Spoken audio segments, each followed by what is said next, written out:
Le député fédéral Bernard Généreux est fier partenaire de l'émission Vitrine culturelle. Bernard Généreux, député de la circonscription Montmagny-Lillet-Kamouraska et Rivière-du-Loup. Cette émission est une présentation de la télévision communautaire du Kamouraska.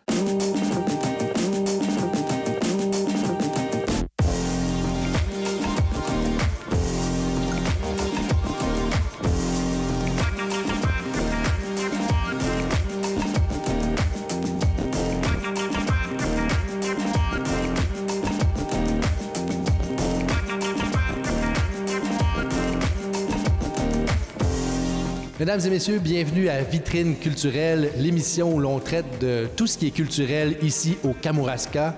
Notre première invitée, Camille Paradis. Camille, salut. Bonjour. Bienvenue à cette émission. Merci beaucoup. J'aimerais beaucoup que tu me parles de ton parcours, de qu'est-ce qui fait que tu es rendu ici au Kamouraska et comme artiste que tu exposes, que tu me dises un petit peu d'où tu viens finalement. Oui. Bien, dans le fond, moi, mes arrière-grands-parents sont originaires d'ici. Donc, j'ai toujours passé mes étés à Kamouraska, ma mère aussi. Donc, c'est générationnel. On avait une maison d'été familiale. Du village de Kamouraska? Oui, dans le village de Kamouraska, là, avec... c'est ça. Puis, moi, mon plaisir, ça a toujours été d'être sur le bord de l'eau puis à jouer avec... tout ce qui est là. C'était mon imaginaire d'enfance. Puis là, ça fait 6 ans que je suis établie à Kamouraska. Puis j'ai toujours été sensible au niveau des arts. J'ai toujours eu cet attrait-là. Mais là, j'ai d'abord commencé par travailler le chocolat. Puis ensuite, j'ai eu l'opportunité de démarrer ma petite galerie l'année dernière derrière, justement, la chocolaterie La Fée Gourmande. Ouais. Puis, c'est ça.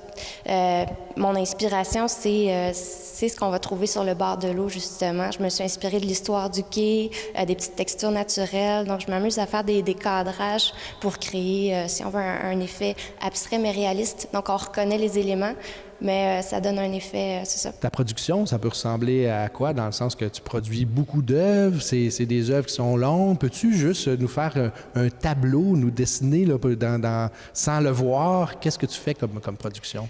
Dans le fond, j'ai une production très limitée, c'est-à-dire que chacune de mes toiles, que ce soit un petit format ou un grand format, ça va me prendre énormément de temps parce que je travaille avec des petits pinceaux, je travaille avec mes doigts, je travaille vraiment les textures pour créer cet effet-là réaliste. Je m'amuse avec les couleurs, les compositions, mais c'est ça, c'est des multiples couches de textures pour créer cet effet-là de profondeur puis de richesse, si on veut, de ce qu'on va trouver là.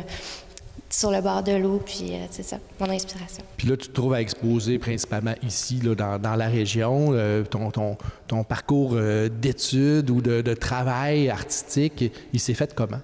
Bien, je suis autodidacte, c'est-à-dire que j'avais fait un petit peu d'histoire de l'art au cégep, puis ensuite j'avais fait un peu de droit à l'université, puis ensuite je suis passée au chocolat, donc disons que mon cerveau se va un petit peu dans tous les sens, puis finalement, bien, ça a été le déclic quand j'ai découvert, en fait, quand je me suis mis à travailler justement les textures sur la toile, je me suis dit, c'est ça, dans le fond, c'est dans ça que je veux aller. J'ai trouvé ma ligne directrice du premier coup, j'étais assez chanceuse.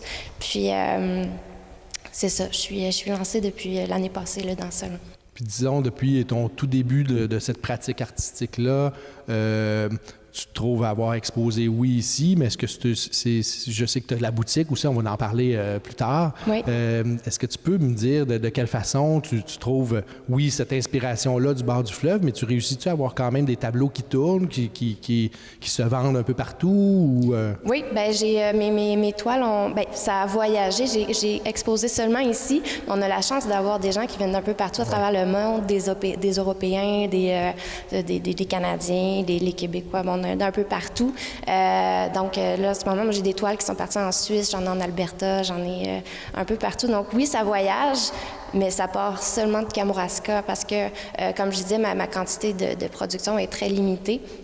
Donc, je peux pas me dire que je vais aller exposer ailleurs. Je me concentre vraiment sur le Kamouraska puis la mise en valeur de ce milieu-là. Puis, jusqu'à date, ça va bien. C'est assez particulier parce qu'il y a quelques artistes quand même au Kamouraska qui puis tu me diras après si tu réussis finalement à en vivre d'une façon professionnelle, mais aussi d'être capable d'être confortable dans ça.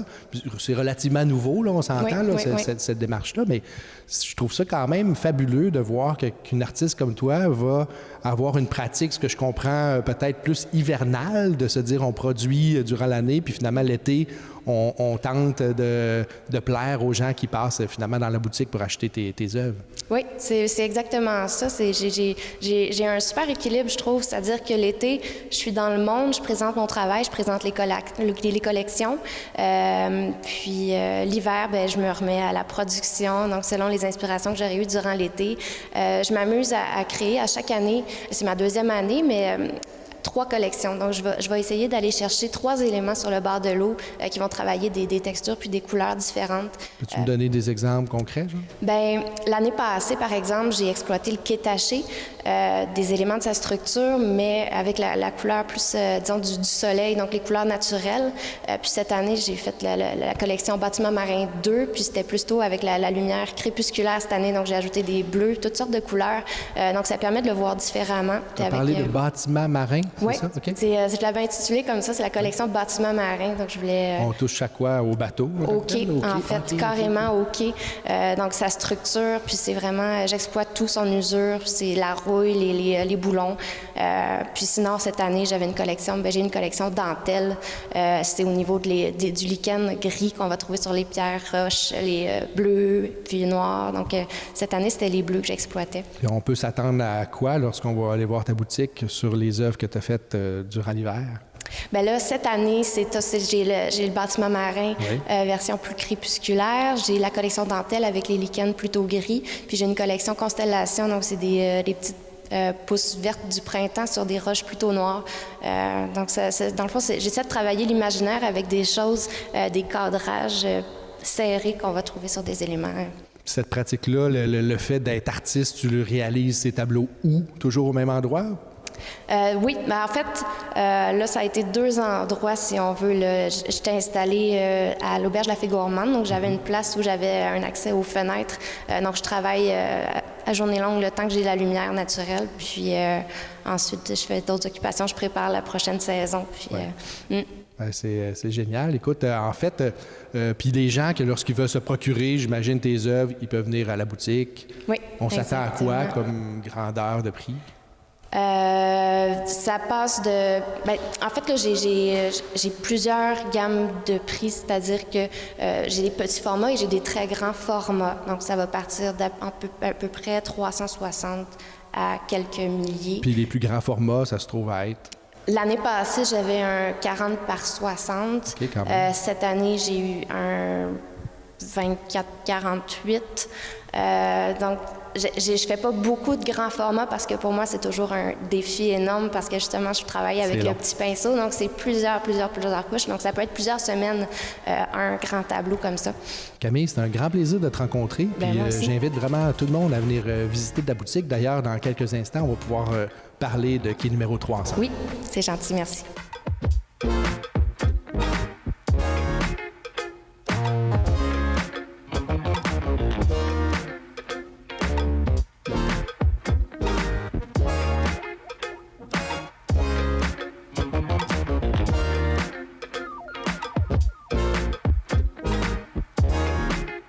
Je m'appelle Roméo Bouchard. Je suis connu surtout pour avoir fondé et dirigé l'Union paysanne dans les années 2000. Maintenant, auteur, oui. Auteur d'essais, là. J'écris pas des romans. Et c'est surtout depuis que je suis à la retraite, depuis que je n'assume plus de responsabilité d'action, d'organisation. C'est sûr que j'ai toujours écrit. J'ai toujours écrit, surtout pour l'action. J'ai écrit énormément. J'ai été rédacteur en chef du Quartier latin à l'époque, à l'Université de Montréal. J'ai dirigé différents journaux, j'ai écrit des articles, j'ai écrit des projets, j'ai écrit des communiqués de presse, des mémoires, etc. Parce que c'est une vie active que j'ai eue, tu sais. Dans le domaine de la politique, dans le domaine des régions, de l'écologie, de l'agriculture, etc. Mais des livres comme tels, j'avais pas le temps d'en écrire à l'époque. Et c'est quand je me suis retiré, puis j'ai abandonné d'avoir des responsabilités, des directions, que j'ai j'ai voulu transmettre l'expérience que j'ai vécue. Cette année, j'ai travaillé sur 2 manuscrits. J'ai un qui vient de moi, l'autre qui m'a été un peu suggéré par un journal qui s'appelle La Vie agricole, qui est un peu un compétitif de la terre de chez nous, ou enfin de l'UPA. Donc, j'en ai un en préparation pour Saint-Germain, où je vais faire le portrait d'une 20aine de personnages de Saint-Germain qui m'ont marqué au cours des 40 ans que j'ai vécu ici, qui sont décédés pour la plupart, mais tu sais, qui sont un peu des personnages pour moi plus grands que nature. Tu sais.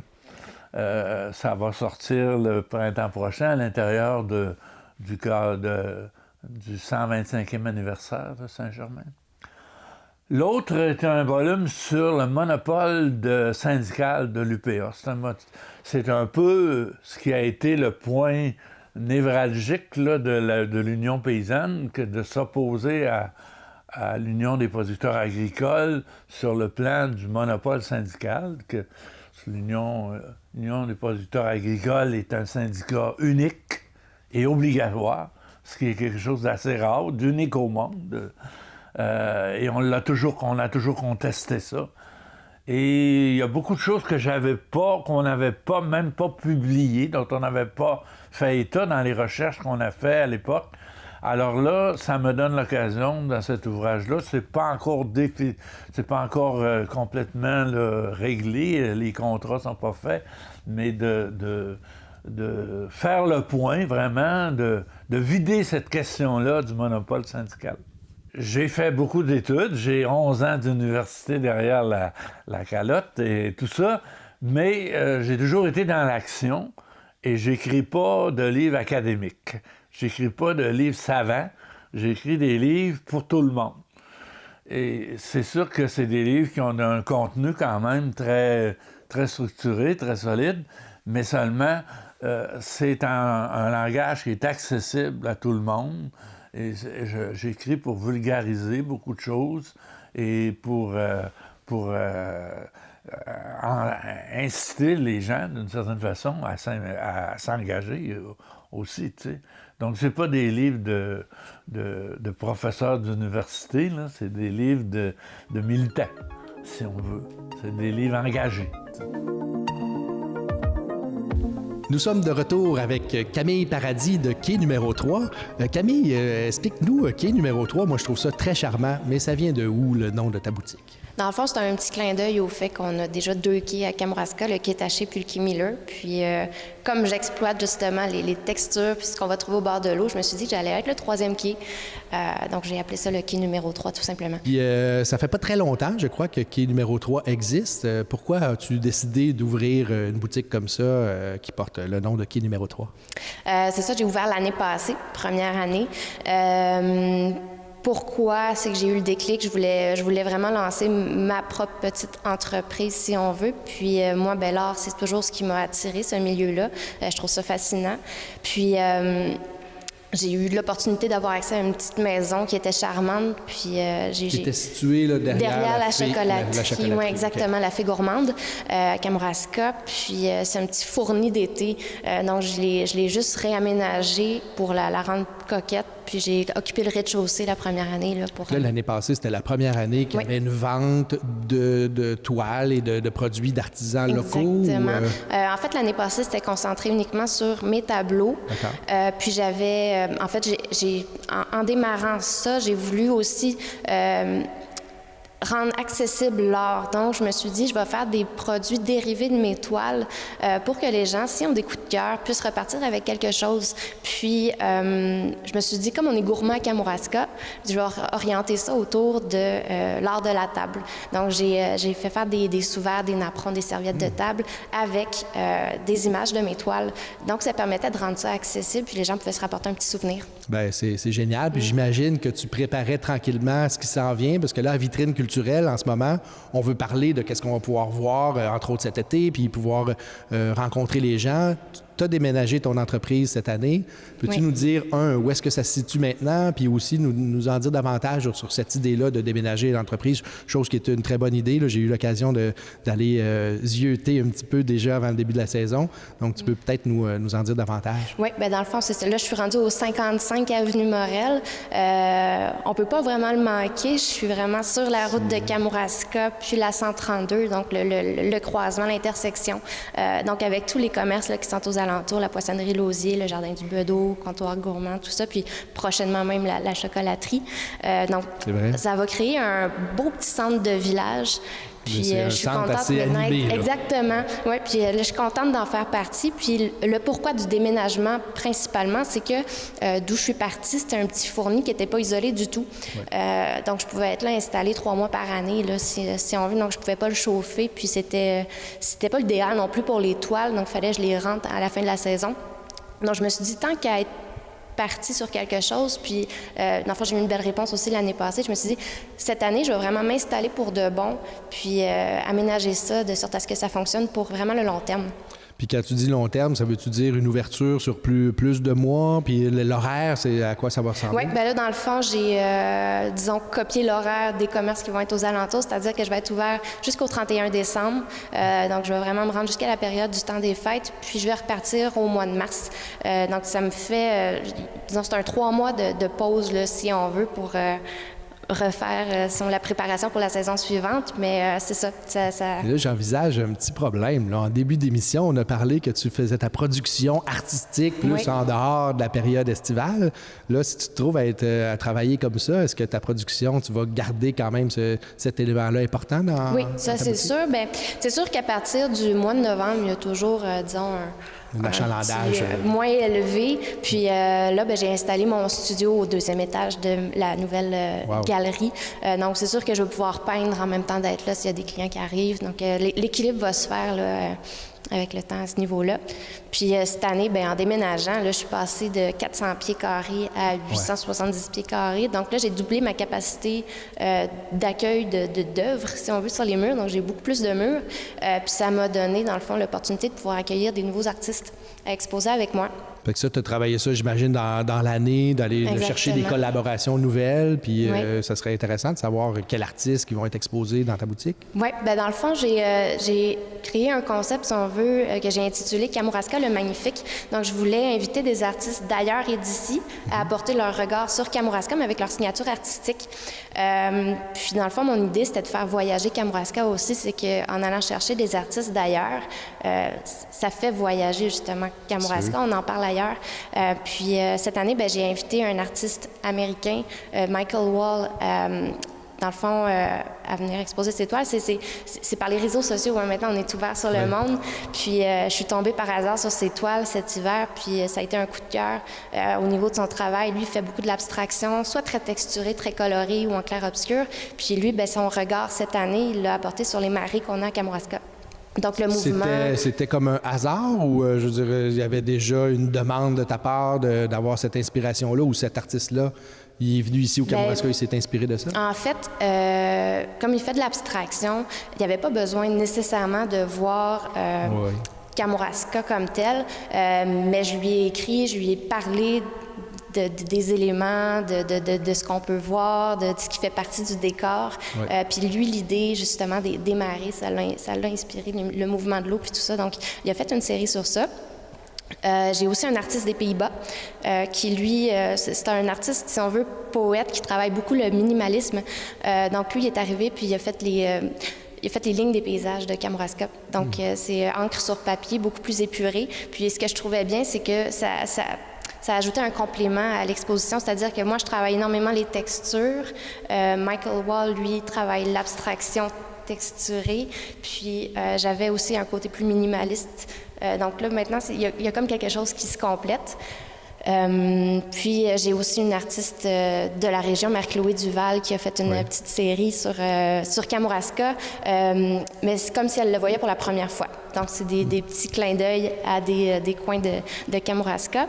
Puis j'ai un autre artiste aussi, Jean-François Lapointe, qui lui a un regard sur la faune des îles de Kamouraska. Donc Donc, lui, il travaille beaucoup la faune en forêt, les oiseaux, tout ça. Puis lui, ben, c'est un petit clin d'œil sur ça. Je pense qu'en visitant Kamouraska, en allant peut-être à la poissonnerie ou chez Mamie ou dans tout ce beau décor du Kamouraska, ben, d'être inspiré puis de venir te visiter, te saluer aussi, puis en connaître davantage sur ta boutique qui est numéro 3. Ça va être un grand plaisir de pouvoir te revoir à cet endroit-là, puis j'espère que les gens se sentiront invités à pouvoir venir te visiter durant l'été. Merci beaucoup, Camille. Bien, merci à vous. Ça va être un plaisir.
besoin de nœuds papillons ou de robes de soirée. Pas besoin de connaître les grands philosophes, les grands auteurs ou compositeurs pour apprécier la musique classique.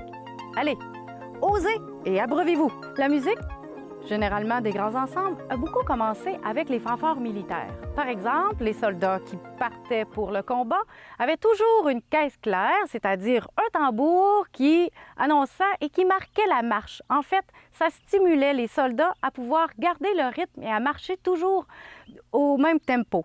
C'est la même chose aussi. Quand les grands explorateurs sont arrivés ici, que le pays a été colonisé par les Français, on embarquait dans les grands canots et on chantait des chansons de canotiers, des chansons qui avaient toujours un rythme pour pouvoir garder le rythme des pagaies et aussi passer le temps. Parce que passer une journée à ramer, je vous dis que ça pouvait être un peu fatigant. Alors, les musiques se sont développées, ainsi les fanfares, on entend moins parler. Mais dans ces ensembles, on trouvait, par exemple, beaucoup d'instruments comme les saxophones, les trompettes, beaucoup de cuivre, des instruments, en fait, qui étaient transportables, avec lesquels on était capable de jouer en marchant.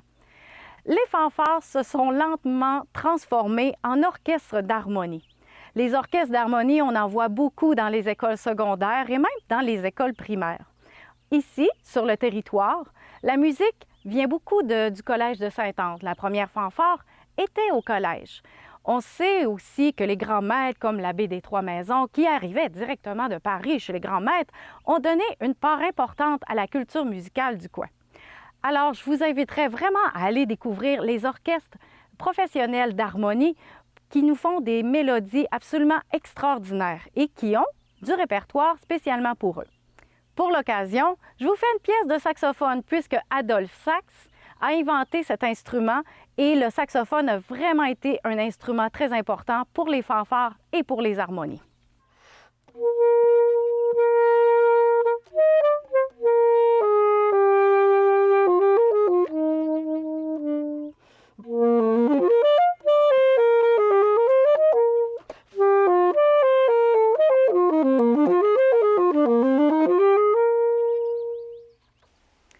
Alors, pour agrémenter la musique orchestrale, soit les harmonies ou les fanfares, on vous propose un drink aux saveurs un peu plus complexes. En fait, tout en simplicité, je vous propose un vin rouge. Alors, je vous propose d'explorer, par exemple, un pays un peu moins connu comme la Grèce ou le Portugal, comme ce vin du Douro.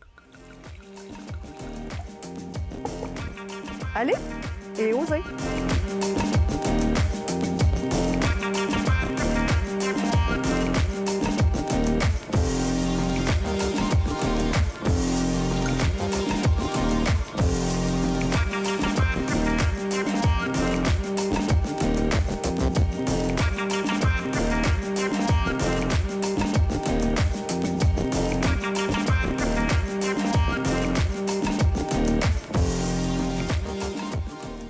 Cette émission était une présentation de la télévision communautaire du Kamouraska.